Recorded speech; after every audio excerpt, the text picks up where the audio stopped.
Bismillahirrahmanirrahim. Assalamualaikum warahmatullahi wabarakatuh. Yang saya hormati Bapak dosen dan teman-teman seperjuangan yang saya cintai. Segala puji kehadirat Allah Subhanahu wa Ta'ala yang telah memberikan kita banyak kekuatan, kesehatan, serta kenikmatan sehingga kita masih dapat melakukan perkuliahan meskipun melalui daring. Yang kedua, selawat serta salam semoga tetap tercurahkan kepada baginda kita, yakni Nabi Muhammad SAW, yang membawa agama kita dari zaman gelap gulita menuju zaman terang benderang.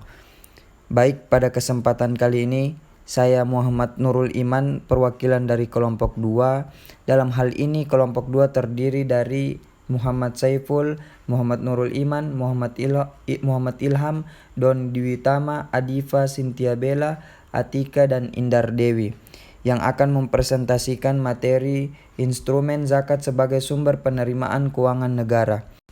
Adapun materi pada kali ini terbagi menjadi 4 poin. Yang pertama, konsep dasar keuangan publik Islam. Yang kedua, kebijakan fiskal Islam. Ketiga, sumber penerimaan dan pengeluaran negara dalam Islam. Dan yang keempat, zakat sebagai instrumen utama keuangan negara.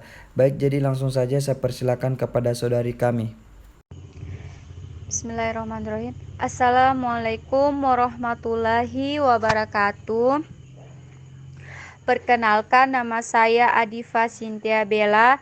Saya perwakilan dari kelompok 2 akan memaparkan materi kami. Materi kami itu terbagi atas 4.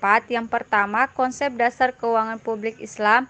Yang kedua, kebijakan fiskal Islam. Yang ketiga, sumber penerimaan dan pengeluaran negara dalam Islam.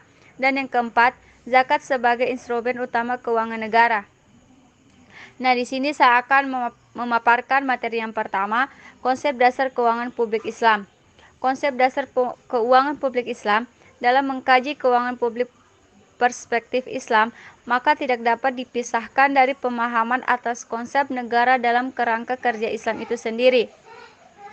Para sarjana muslim mengartikan negara sebagai entitas politik yang bertanggung jawab terhadap urusan kolektif masyarakat muslim, bukan hanya terkait dengan urusan duniawi, melainkan juga ukhrawi.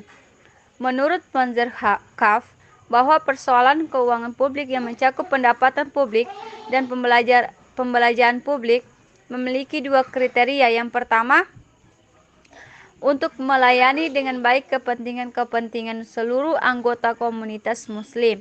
Dan yang kedua, untuk mengatur kepentingan tersebut berdasarkan sumber-sumber kewahyuan yaitu Al-Quran dan hadis.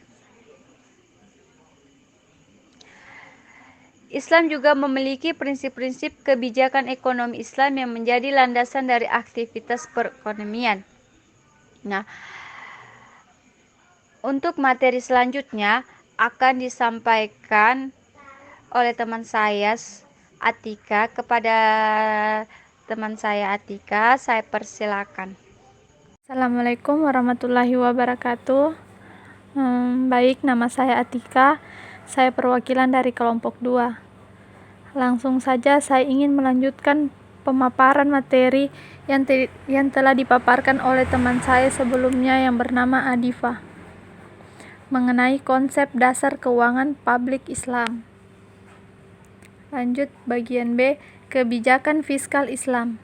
Dalam pemahaman ekonomi konvensional, kebijakan fiskal merupakan program penerimaan dan pengeluaran pemerintah yang dapat digunakan untuk menstimulasi keadaan ekonomi.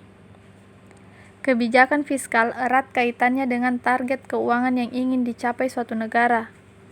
Menurut Manan, kebijakan fiskal adalah langkah pemerintah untuk membuat perubahan-perubahan dalam sistem penerimaan atau dalam perbelanjaan yang bertujuan untuk mengatasi masalah-masalah ekonomi yang dihadapi negara. Prinsip Islam tentang kebijakan fiskal dan anggaran belanja bertujuan untuk mengembangkan suatu masyarakat yang didasarkan atas distribusi kekayaan yang berimbang dengan nilai-nilai material dan spiritual pada tingkat yang sama. Dari berbagai definisi di atas, kita dapat menarik kesimpulan di mana kebijakan fiskal merupakan bagaimana kebijakan pemerintah mengelola penerimaan dan pengeluaran untuk mencapai tujuan-tujuannya. Oleh karena instrumen yang digunakan dalam kebijakan fiskal adalah penerimaan dan pengeluaran negara, maka fiskal erat kaitannya dengan target keuangan negara yang ingin dicapai. Kebijakan fiskal mendapat perhatian serius dalam tatanan ekonomi Islam.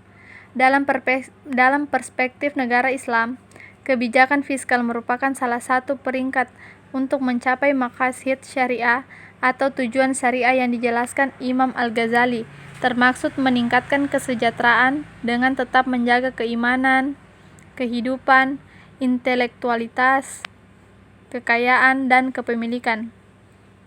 Selain itu, terpenuhinya pekerjaan dan kepentingan publik bagi rakyat merupakan kewajiban keagamaan dan moral penguasa. Tegak suatu negara bergantung pada kemampuan pemerintah dan mengumpulkan pendapatan atau penerimaan dan mendistribusikannya pada kebutuhan kolektif masyarakat. Kebijakan fiskal Islam merupakan suatu kewajiban negara dan menjadi hak rakyat, sehingga kebijakan fiskal bukanlah semata-mata sebagai suatu kebutuhan untuk perbaikan ekonomi maupun untuk peningkatan kesejahteraan rakyat saja, akan tetapi lebih kepada penciptaan mekanisme distribusi ekonomi yang adil. Landasan hukum mengenai kebijakan fiskal terdapat dalam Quran Surat Anfal ayat 8, di mana artinya, ketahuilah, sesungguhnya apa saja yang kamu peroleh sebagai rampasan perang, maka sesungguhnya 1/5 untuk Allah, Rasul, kerabat Rasul, anak-anak yatim, orang-orang miskin, dan ibnu sabil. Jika kamu beriman kepada Allah dan kepada apa yang kami turunkan kepada hamba kami, Muhammad, di hari Furqan, yaitu di hari bertemunya dua pasukan dan Allah, Maha Kuasa atas segala sesuatu. Demikian yang materi yang dapat saya paparkan. Lebih dan kurangnya saya mohon maaf. Assalamualaikum warahmatullahi wabarakatuh. Baik, saya Muhammad Nurul Iman akan melanjutkan presentasi dari saudari kami.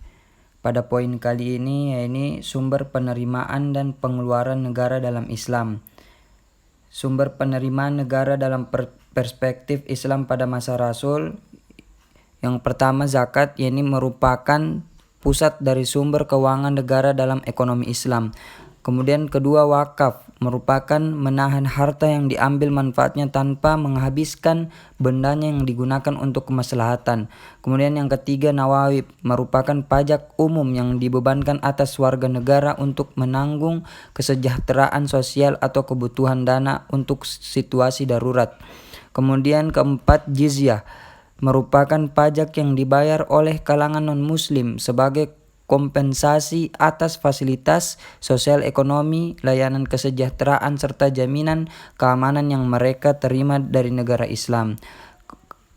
Kelima, haraj adalah pajak atas tanah yang dimiliki kalangan non-muslim di wilayah negara muslim. Kemudian yang keenam, khums merupakan dana yang diperoleh dari 1/5 bagian rampasan perang.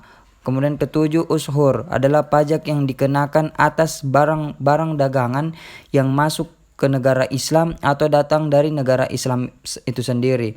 Kemudian kedelapan, pinjaman. Pinjaman atau utang baik yang berasal dari luar negeri maupun dalam negeri dalam Islam sifatnya adalah hanya sebagai penerimaan sekunder.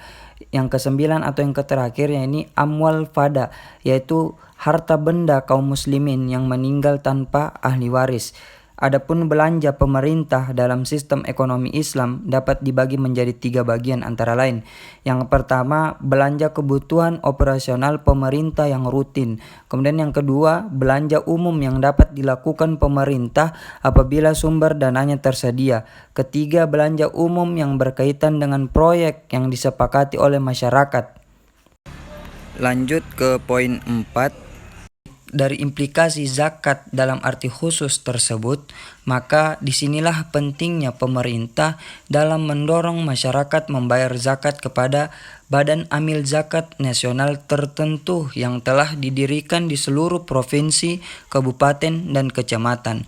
Artinya, dengan melakukan pemusatan dalam penghimpunan zakat, maka dana yang didapat akan mudah untuk disalurkan, sehingga potensi zakat yang besar di Indonesia tersebut dapat dikelola dengan baik dan tepat sasaran. Dengan demikian, zakat berusaha meningkatkan taraf hidup masyarakat fakir dan miskin ke tingkatan hidup yang lebih layak. Baik, sekian presentasi dari kelompok 2. Kurang dan lebihnya mohon dimaafkan. Wabillahi wal taufiq wal hidayah. Assalamualaikum warahmatullahi wabarakatuh.